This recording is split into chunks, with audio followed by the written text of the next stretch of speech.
Chapter 6 Daddy's Bread, Chill Will, and Big John. Daddy was the only person who ever called Mama Fluffy by her government name. Clarissa Fluffy Frazier was 10 years older and more seasoned than Daddy.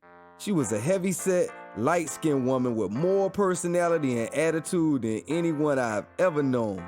She loved hard and hated even harder. Before my sister came along, 5 years before I arrived, Mama Fluffy had 4 other kids: Larry, Joe, Karen, Sue, Ronnie, and Michael. Although Daddy did not father them, they were his. Daddy would explain that if you feed and care for kids, then they're yours. We did not do the words step or half. They were my brothers and sisters. Mama used to argue with Daddy, but now she just hung up the phone on him. Whereas Mama Fluffy had no problem arguing. Mama Fluffy was the only person who got away with talking crazy to Daddy. It was kind of funny to hear them cursing each other out. I stolen a lot of good cursing lines from some of their fights, such as limp dick bastard and frog face fucker, and I used them against friend and foe. Mama Fluffy took us to her house the next morning. Daddy rolled up in his custom-painted, super trike 3-wheeler chopper with his buddy Flag on a similar motorcycle. Noon and Andre had gone to the store, but I played sick so I could stay home and watch my Saturday morning cartoons in peace. Daddy told me that I was going on a run with him and Flag. I had no idea what a run was, but Daddy had used his serious voice when he gave the order, so there was no sense in me asking what a run was. I pulled Daddy's Curtis Mayfield 8-track tape from his case and stuck it in the player while he started the motorcycle. We drove down the road, sun shining, wind at our backs. We pulled up to the Black Angels Motorcycle Club's gravel parking lot. Grundy's funeral home was adjacent to the club, while Watkins City Park and Community Rec Center were across the street. Flag pulled up next to us. Daddy and I were still singing, "Freddy's dead, that's what I said." Flag tried to hand Daddy a silver pistol. Man, I don't need that job ticket. Dig this, baby. Big John may be stupid, but that nigga ain't crazy. He ain't, but ain't no telling who that chump got with him. Can you dig it, Smoke? Flag, that's how folks get killed. Besides, I'm taking Elberly inside so I can show him how a boss handle business. But you ain't a Black Angel, though, Smoke. You go to woofing up in that man's clubhouse, you're liable to catch a bullet. Even Davey went in with at least a slingshot before facing Daddy Goliath. smiled. Fucking with me, Big John gonna need more than a slingshot. Daddy ignored the gun in Flag's hand and climbed out of the 3-wheeler chopper. Look, Smoke, if you're not gonna go in strapped, then I will. Let one of them cheese weasels jump bad. Flag, cool out before you scared a boy. You alright, Elberly? If you're scared, you can stay out here and sit this one out. What I gotta be scared of? I got you. I was a little nervous, but not scared. Everybody eventually treated Daddy like a king. At least every man I seen. Now, son, never leave my side. If I sit, you stand, always by my side. And don't speak unless you're spoken to, you dig? I can dig it. My man. Daddy held his palm out. Give me 5. When he walked through that door, it was like the scene out of a cowboy movie. Everyone stopped, looked up from the pool tables and the bar. And over by the jukebox stood this black jolly brown giant dressed like Jethro on the Beverly Hillbillies, wearing blue overalls, a t-shirt, and a Black Angels leather motorcycle jacket. All the cigarette smoke made the clubhouse look like a cemetery in a Sherlock Holmes movie. Flag stood near the door while me and Daddy walked Big forward. John. Smoke. The big man ambled toward Daddy. I was relieved when Daddy held out his palm. Give me 5, baby. Big John slapped Daddy's hand before my father turned his On palm the black around. hand side. Big John turned his palm and rubbed his huge hand against Daddy's. Big John and Daddy sat down at the small table. Say, man, this must be your muscle. Yeah, this is my boy Junior. What's shaking, little bacon? Big John held his palm out. You ain't gonna leave me hanging like an old-faced square without a pair now. Now slap me some skin so we can all win. An O-Face Square was a nerdy white dude, but an O-Face Square without a pair didn't make sense. I slapped his palm, giving him 5 anyway. Daddy leaned forward. Now, I'd love to sit here and shoot the breeze with you and maybe show you how to use that pool stick. But this ain't no social visit, you dig? I'll take a chill pill, Daddy-O. Your money's coming, Smook baby. Yeah, I know. I ain't collected my money on the streets yet. I don't. Now, John, we go way back. If you was anybody else, I think you was trying to blow me off. Nah, baby, that ain't. Let me finish. Did you know that Chill Will from the east side? Cat they found floating in Fall Creek back in December? Now I'm about to give you the skinny on Leonard Willis Jackson, Chill Will's government name.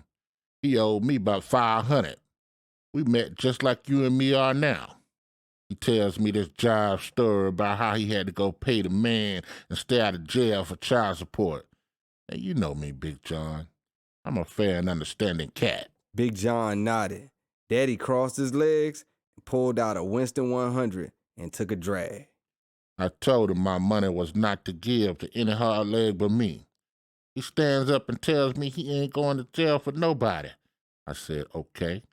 I stood up and told him he had 48 hours to find me and bring me my scratch. Dig this, Big John. That cripple dick Peckerwood loving mofo puffs his chest up at me and says, and if I don't? I walked to the door before I turned the corpse and said, jail is temporary. Pimpin' hell is forever. Damn, Smook, you colder than a wet snake in Siberia. Now listen here, Big John. Life is all about choices. Chill Will made his choice, and now he dead as a doorknob, and I'm out of 500 greenbacks. Now, I'm not saying I had anything to do with Chill's demise, but sometimes people just turn up dead. He grabbed John's face and pulled him close. After playing footsies with my scratch. It's a principle thing, you dig?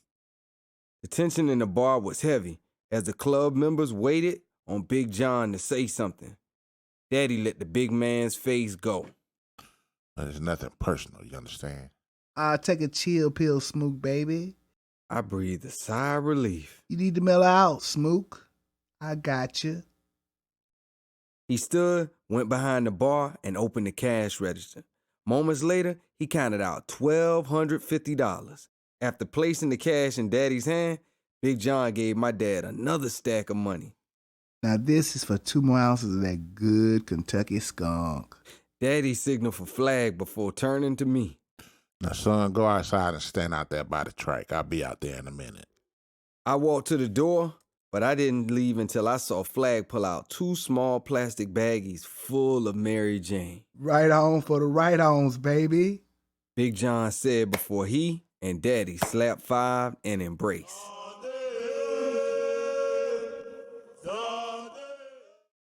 Chapter 7, Slaves and Masters.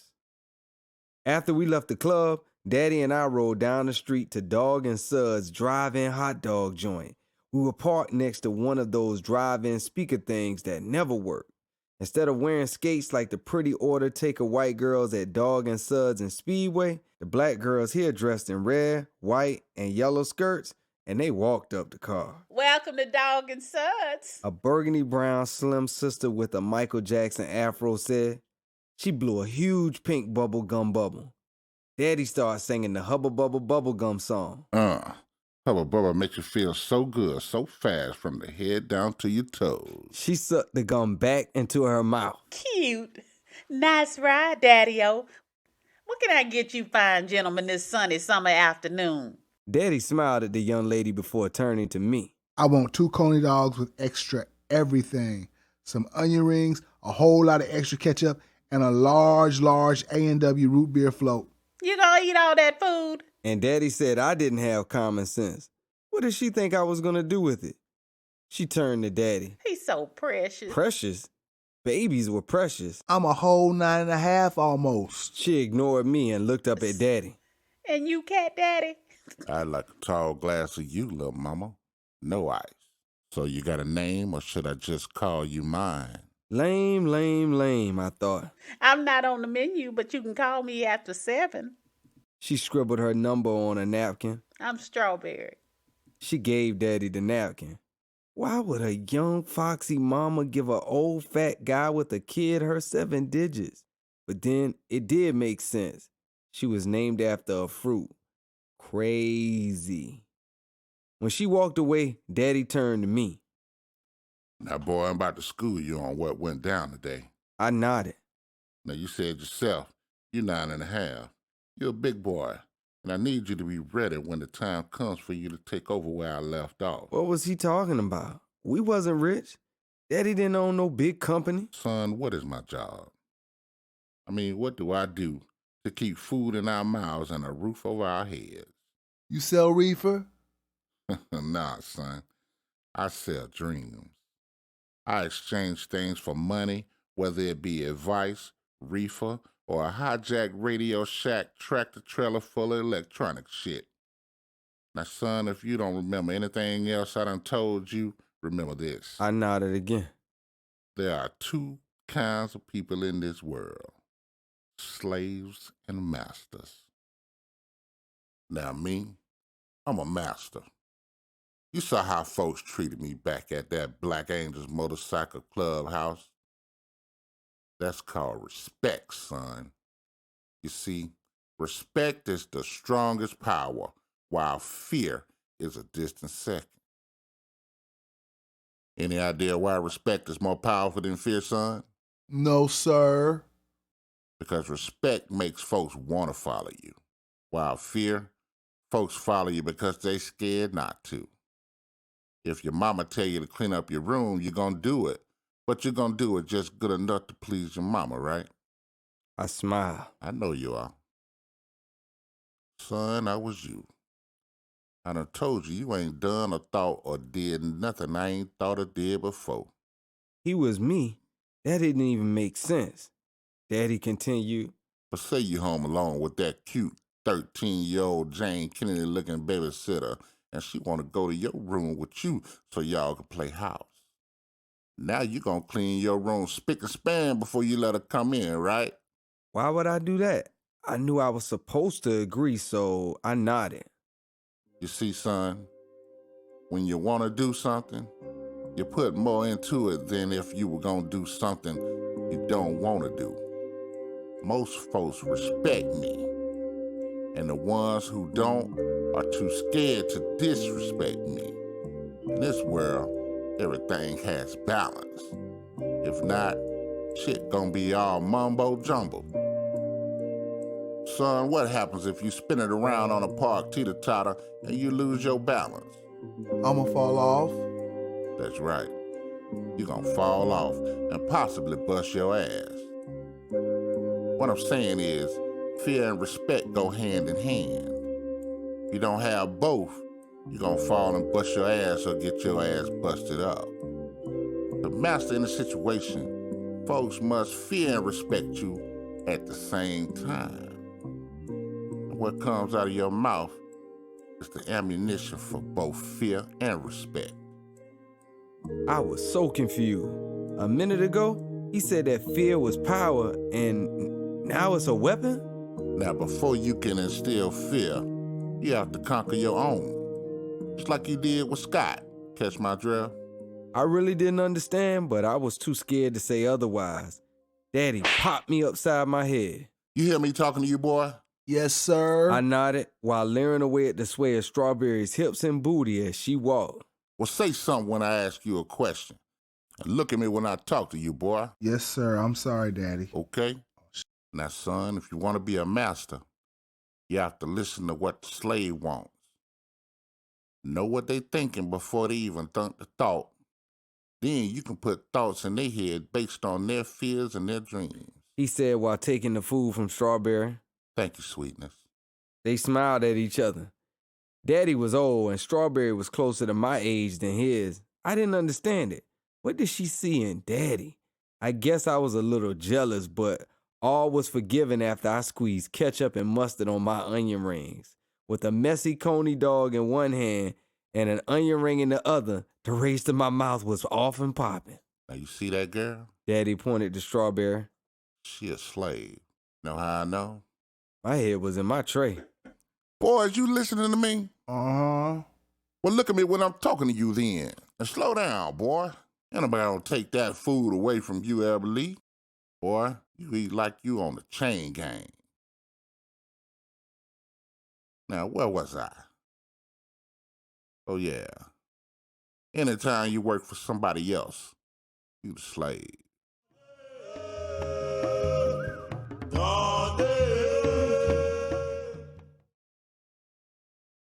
Chapter 8, the Bible, Baptism, and my behind. Although Daddy carried a big brown living Bible on the motorcycle, in the car, everywhere he went, this was only the second time in all my 9 years that Daddy had taken us to church. On the way to Faith Apostolic, Daddy told Andre, LaShille, and me that we were getting baptized. Okay, was all I said. It wasn't a big deal. I had seen white babies getting baptized on TV. All the preacher did was put a few dots of water on the baby's forehead, and then he would do that Father, Son, Holy Ghost cross thing. At least that's what I thought as Andre, LaShille, and I sat near the back in the pew with Daddy. Faith Apostolic was unlike any church I had been to. The white little house on the prairie church wasn't huge, but it wasn't small either. It probably had a 150-person capacity, but there were almost twice as many people today. The pews were full, as were the silver metal fold-up chairs lining the aisles. The thin, long, dark preacher was kind of old like Daddy, or maybe a little older like Uncle Hugh. He looked like the black version of Lurch from the Addams Family, creepy and kooky looking like the song said, with a clean-shaven face, long yellow teeth, dark white folks' hair, and he had these long, spidery, creepy boogeyman fingers. I had never seen anyone move so much, so fast, in such a small space. This man was doing the James Brown while preaching, and women would scream and holler, "Thank you, Jesus," while the men would say, "Amen" to that. When one guy shouted, "Preach, nigga," I bit my tongue to stop from laughing. I was just waiting to hear ambulance sirens any minute because 5 women caught the Holy Ghost so bad they had to be carried out. It was funny to Daddy, too, because he put his hands over his face so others wouldn't see him laughing. One real fat lady brought 3 ushers down to the carpet with her. She was flailing all around, saying words that weren't even words. Daddy had whispered and said she was talking in tongues. Daddy's church lasted so long, my booty was hurting from sitting on the wooden pews. Church was never going to end. We were in there at least 4 or 5 hours before it was time to get baptized. While the pastor was doing the altar call, a bird-looking deaconess that had to be old enough to be in the Bible got our attention before leading Noon, Andre, and me to this room where we had to take off our clothes and put on these white robes before the deaconess led us up some stairs and over to this baby swimming pool. The preacher in the dark water reached his fingers out to Andre, but my brother didn't move. Daddy pushed him forward. He started crying. No, Daddy, I don't When want Daddy lifted to. Andre and handed him the Reverend Creepy Long Fingers, he hollered. Then the Reverend dunked Andre under the water. My eyes got wide. I was terrified. It seemed like forever before the Reverend pulled my brother up. Andre hollered so hard he started coughing. Come on, Everly. I didn't move. This was nothing like the way white folks got baptized. I started crying. Daddy grabbed me. I pulled loose from his grasp and sat down on the floor. Everly, boy. He said while taking off his belt. I got up and took a slow step forward. I can't believe y'all gonna embarrass me in the Daddy Lord's house. folded the belt. You just wait till I get y'all home. After Reverend Creepy Longfingers nearly drowned all of us, I pledged to never talk to Daddy again. As far as I was concerned, I had no daddy. I was just glad that I didn't know any of the kids at church. I was so embarrassed. I couldn't believe Daddy whipped us and that creepy Reverend didn't say a word. I know it was something in the Bible about whipping kids for no reason.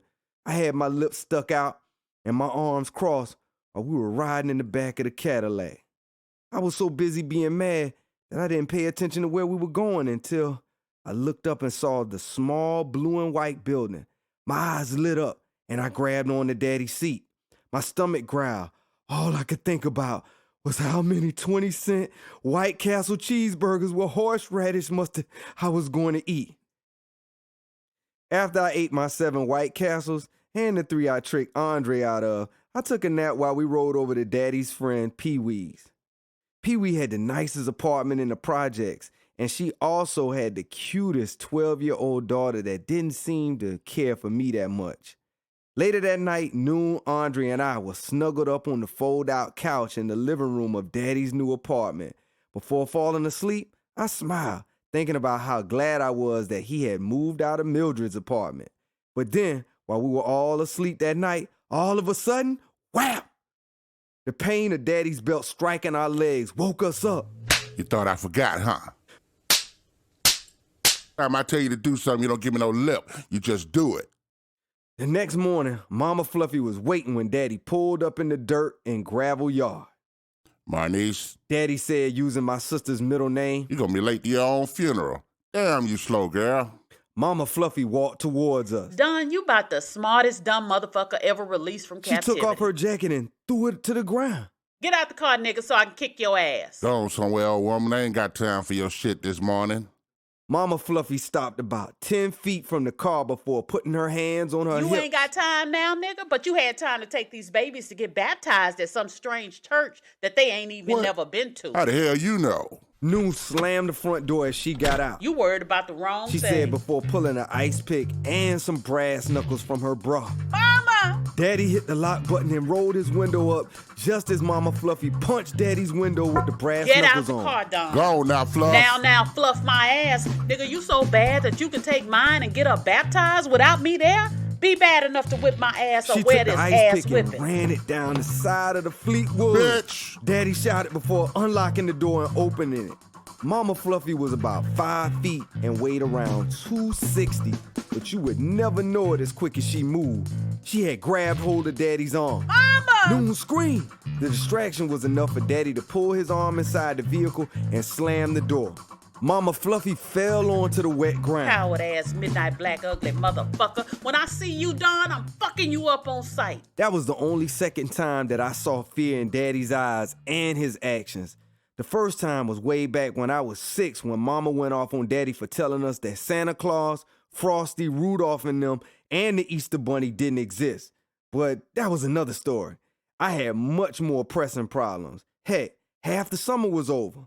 Labor Day would be here in 6 weeks, and then school. I hated school more than anything in the world, especially Garbage City, as I referred to Garden City Elementary, where I was about to be a 4th grader. Chapter 9.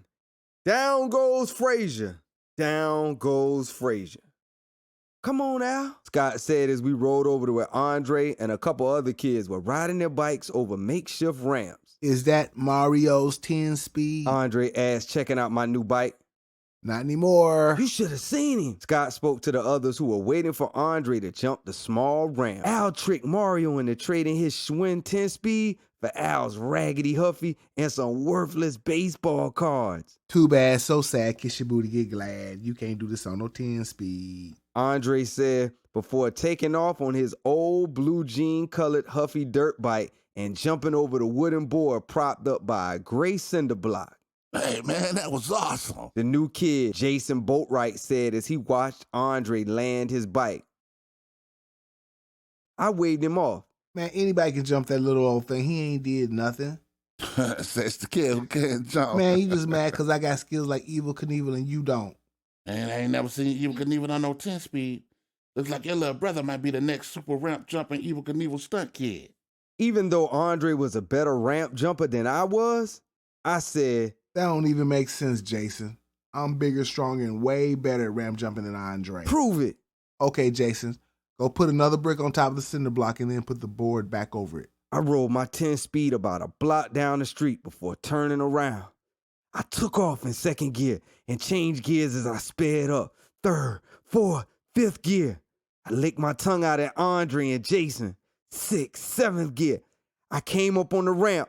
I was flying. Major problem though. My new 10-speed was not under me. Pain. All I remember was ridicule and laughter and feeling the most intense pain everywhere. I didn't even remember how I got home, but I did remember going to the hospital. Andre had been hit by a couple cars, had cut himself real bad, and he had the measles and chicken pox. But until then, I'd never had anything more than my immunization shots for school. Before the nurse bandaged me up and put the sling on, the Methodist hospital doctor said I had fractured my arm. But I could have sworn my brain was broken in several places. Had to, the way my head hurt. When we got home, Andre called Daddy. Daddy, You should have saw it. Al tried to jump a 10-speed over an That itty ramp bitty was almost ramp. the size of a trash No, it dumpster. wasn't, Daddy. The ramp was so small, and the front tire came down off the ramp, and Al flew up in the air. After fracturing my arm, the summer was a boring blur. But by the time the fourth most important day of the year came around, I was 100% back to normal. My sling and mummy bandages were a memory. Christmas was, of course, the most important day of the year. The day I got the most stuff, followed by my birthday, then the last day of school, and now, number 4, the most dreaded day, the first day of school. I was getting up in age. I was a 4th grader. You couldn't tell me anything as I walked up in a crisply ironed new pair of tough skin jeans, a blue button-down shirt, and a brand new pair of grocery store, no-name blue denim sneakers. As I took my time approaching the school bus stop, I was surprised that Scott, Sean, Mark, nor Chris had not sought out my attention. They were all listening to some fat, freckle-faced white man dressed like a kid. When Andre and I got to them, the fat white man turned in my direction before hawking and spitting out a huge glob of spit and tobacco. My name Donnie Emerson. I'm new here. You a kid? Donnie hawked and spit on the sidewalk again before pushing Chris down to the ground. Do I look like a damn kid? When no one answered, Donnie stuck out his huge barrel chest. I'm a teenager. Uh-oh. The way my friends were gathered around him and how he said, I'm a teenager, it didn't take no Houdini to see that my Tarzan-like position was about to be challenged. No way he went to Garden City. It only went up to the 6th grade. If he was a teenager, that meant he had to have been held back twice, maybe 3 times. As if reading my mind, Donnie said, I started school late because my pa moved us around a lot. Yup. He was in the Marines. I had to come home from Bruce Lee Kung Fu School in Japan to help the family because pa was the general who led the Marines to victory in Vietnam. Huh? I said, trying to figure out why he said what he just said. I mean, at least my lies were believable. America did not win the Vietnam War. Sean didn't talk much, but when he said something, it was usually meaningful. Liar, liar, pants on fire. Ain't no generals in the Marines. Generals are only in the Army and Navy. Donnie pointed at me. You're a fat pig liar. He said before he spat a glob of red man chewing tobacco my way. I moved just in time. Ain't nobody stupid enough to believe a dusty black nigger like you over me. Oohs and ahs were everywhere before Scott blurted out, a fight, a nigga and a white. Donnie put his hands on my face and pushed me. I'm not gonna fight this turd. I washed my hands this morning. Now you punks listen up. I'm the new HNIC. He paused to let the words sink in. I looked at Sean and Mark. The brothers shrugged indifference. Do you hostess ding-dongs even know what HNIC means? No one said anything. Head nigger in charge. He exploded with confidence. How a fat white boy gonna be the head nigger? Donnie stuck his chest in my face. Who you calling fat, you burnt up porky pig? Laughter erupted from most of the kids at the bus stop. Man, that wasn't even funny. But here, that's all, folks. I couldn't believe everyone, even my so-called friends, were laughing with this big, fat, freckle-faced cow. That's why your mom is a fatty whitey cow. He shot back. Y'all so poor, your buck-tooth mammy chased the garbage truck yesterday with a grocery list. The laughter got louder at his cornball jokes. Oh, man, that ain't nothing. Your mama's so old, her social security number's 1. I laughed, but I was the only one until Donnie pointed at my shoes. Donnie tapped his foot and clapped. Buddies, they cost a nickel and a dime. Buddies, they make your feet feel fine. I told Mama not to get us these grocery store cheap sneakers. I knew this was going to happen. I didn't care too much because I could usually beat up the kid that was joning on me. And now, all I could do was be angry. Shut up, punk. My mama's a secret agent for Army Intelligence, so talk what you know. And my mama got money. You saw my mini bike, so now. I stuck out my tongue. Yeah, right. Next thing you gonna tell us is that your ugly, fat, high yellow mammy is Wonder Woman. I ain't lying. I said before pointing to Andre. Ask my brother. Andre nodded, though he looked confused. Ding dong. Everybody know you making stuff up.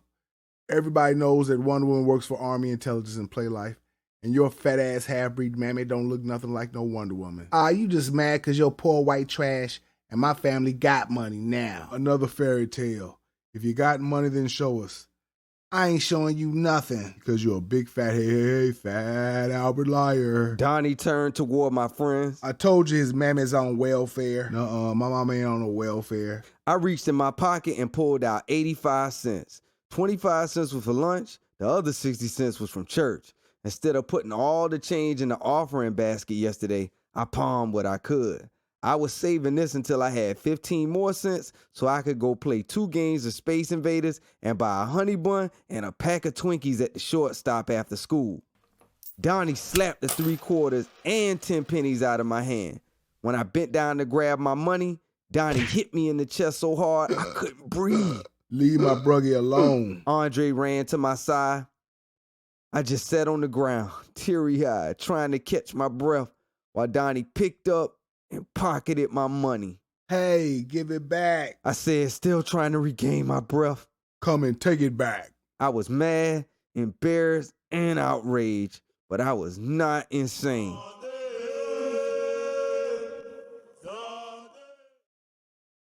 Chapter 10. Buffoon, baboon, tomato, tomato. I knew all the lines. It had only taken me a couple of days to memorize Pinocchio's and everyone else's part. Remembering had always come easy for me. Phone numbers, test answers, songs. I only needed to hear something once or twice, and it was etched in my brain. That's probably why I was able to usually get C's on my report card. It was definitely why I was able to daydream in class so much. School was so boring. It had the most boring teachers in the world. Every time I tried to pay attention, my mind drifted somewhere else. I couldn't help but daydream. Daydreaming was the root to most of the trouble I got in at school. For example, Monday, I got a paddling from the vice principal and a whipping from mama when I got home. Yes, I did pass the note asking Anna Wolf to be my girlfriend while Miss Jablonski wrote on the blackboard. But it was Anna who turned my love letter into an airplane. Mrs. Jablonski turned around just in time to see Anna launch the plane in my direction. I didn't even get to see if she put an X in the yes or the no box before Mrs. Jablonski long-armed the plane, taking it out of the air. That's when Miss Jablonski put me by the door and told me that I would no longer play Pinocchio in the 4th grade play. The rest of my school day was shot. I sat, going over all the scenarios as to why I was singled out and the lead part in the 4th grade play taken away from me. Anna didn't get in any trouble at it all, and it was times like those that I longed for School 44, which I attended from the kindergarten to the 2nd grade. On my last day at School 44, I was happy as a bear in a honey factory, thinking about going to school with white kids in the suburbs. I remember thinking I couldn't wait to ride on one of those long yellow school buses. Looking back, I never thought I would miss walking to and from school like I had in kindergarten and the 1st grade. Miss Tyson, a pretty black lady, was my 1st grade teacher. She was so nice. I didn't come to hate school until I went to Garden City and Speedway. Miss Garrett, my 2nd and unfortunately my 3rd grade teacher, had been my first boring to death classroom experience. She wasn't nearly as mean as my current 4th grade teacher, Miss Jablonski. At the sound of my name, I instantly came out of my daydream. How many freckles did Andrew count? Miss Jablonski asked. I didn't raise my hand, ma'am. That is not what I asked, Albert. I looked down at my desktop where the white kid with freckles on the cover smiled at me. I looked up. Miss Jablonski stared at the closed book we were all supposed to be reading together. My stomach churned, thinking about the butt whipping I was going to get if she called Mama again. Out of nowhere, a story developed in my 9-year-old mind. I couldn't hear you. My friend screamed in my ear at the bus stop this morning. I think my eardrum got dislocated or something. The class started laughing. I wasn't trying to be funny. I was trying to save my behind. I could not have cared less about some Judy Blume book about a white kid with freckles. Class, do not encourage idiocy. If Albert wants to act the buffoon, do not follow him through idiot land.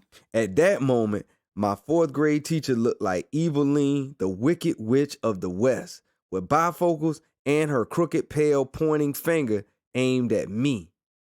Albert Frazier, that's another reason why I can't trust you to play Pinocchio. Your lying is incredulous. I thought Pinocchio's problem was lying. Who better to play a kid who lied a lot than a kid who lied a lot? Are you listening to me, boy? Yes, ma'am. Then answer the question. I heard a whisper. 86. 86. I repeated out loud. 86 what? This time, I turned toward the voice. It was my almost girlfriend, Anna Wolf. She had an off-white, milky complexion with shoulder-length, reddish-brown hair. Freckles. Freckles. Get out. I will not have liars and cheaters in my classroom. Go to the principal's office now. But I didn't do anything. Now, Albert. She pointed to the Your door. mother will be hearing from me. As soon as I entered the hallway, I started crying. This was the third time this week I'd been sent to the principal's office. Monday I got 3 licks. My booty was still sore from the 5 licks the principal gave me yesterday. No telling how many licks I would get today. By the time I got to his office, I was nearly hysterical, but a plan started to develop in my mind. I walked into the office. There were 2 boys waiting for the principal. The secretary was sitting at her desk. I coughed hard and loud. My new baby brother has the measles, ma'am. The words rolled out of my mouth with very little thought. I bent over, coughing and gagging. She stood up and pointed at the 2 boys that I passed. Boys, go get the nurse now. Both got up and hightailed it out of there. Can you, I coughed. can you please call my mama? In no time, Mama was there. On the way home, I explained everything. Mama, I threw up on the way to the bus stop this morning. Why didn't you turn around and come back home, boy? I didn't want you to have to take off work again and lose your job. Mama turned on the next side street and pulled over to the curb. Elber, look at me. What makes you think I would lose my job if I took off work? The other day, on the ABC after school TV special, See Mama, This Mama, she got fired because she kept taking off work for her sick son. I am not going to lose my job. And if I did, so what? I'll find another, but I can't make another Elber Lee Frazier Jr. She placed a hand on the side of my face. God broke the mold after you, son. You and your brother are everything to me. You hear me? Your welfare is worth more than all the jobs in the world. I love you, Elber Lee Frazier Jr. Just like that, I started crying. I felt like crap for lying, and I hadn't even finished. Oh, it's okay. Mama's right here, baby. She said before hugging me. Why are you crying? 'Cause I am going to get in trouble. Sit up and stop stuttering and talk to me like a big boy. She went in her purse and came out with a Kleenex. She smiled while wiping my tears. Miss Jablonski had been reading that dumb old Judy Blume book, Freckle Juice, out loud, and I was sick. She asked me about something and I didn't feel good, and Anna Wolf told me to answer. And I didn't even ask Mama. Miss Jablonski called me a liar and a cheater. She did now, did she? Mama was cooler than a polar bear's toenails, but I felt her temperature rising. Yes, ma'am. She said that because I was a liar and a cheater, that I was too stupid to play Pinocchio. But Mama, I didn't lie or cheat. All I did was repeat what Anna said. Did Miss Jablonski reprimand Anna? No, ma'am. Are you telling me the truth? Yes, ma'am. I promise I am this time. And she called me an idiot and a baboon. And she let the class laugh at me. I lied and cried at the same time. Are you sure she said baboon? Yes, ma'am. Baboon? That doesn't make any sense, son. Why would your 4th grade teacher call you an ape? I wondered the same thing, Mama. When we got home, I went straight to bed with no prodding. Mama put a thermometer in my mouth and felt my head. Of course, I didn't have a temperature. I was too nervous to eat, so I skipped dinner. Every time the phone rang, I half prayed it was Miss Jablonski, and I half prayed that it wasn't. But in the end, I wanted her to call so that I could find out my fate. Later that evening, I heard Mama on the phone talking to one of her friends. Her door was closed, so I snuck out of my room and was on the floor with my ear to her bedroom door. Girl, I thought he might be faking. You know how dramatic Airbilly is. No, he's really sick. The boy missed dinner. If he skips dessert, I may have to take him to the emergency room. A few minutes later, she hung up, but the phone rang again. She was quiet and I listened. A couple minutes into the conversation, Mama said, He's 9. You don't have to call me every time he sharpens his pencil, Mr. Blonsky. Oh, I understand. I understand that my boy is the only Afro-American male in your class. Do you call any of the white children imbeciles, idiots, or dummies?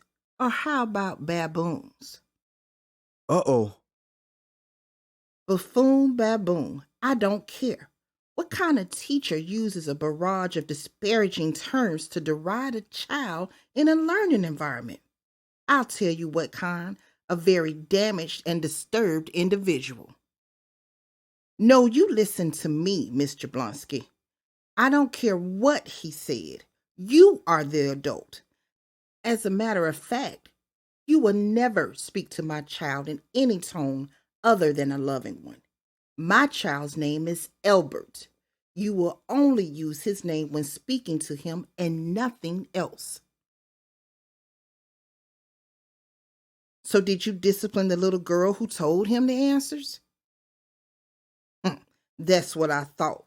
It's called racism. It's an ugly look that you do not wear well, Mr. Blonsky. But if the shoe fits, I suggest you wear it.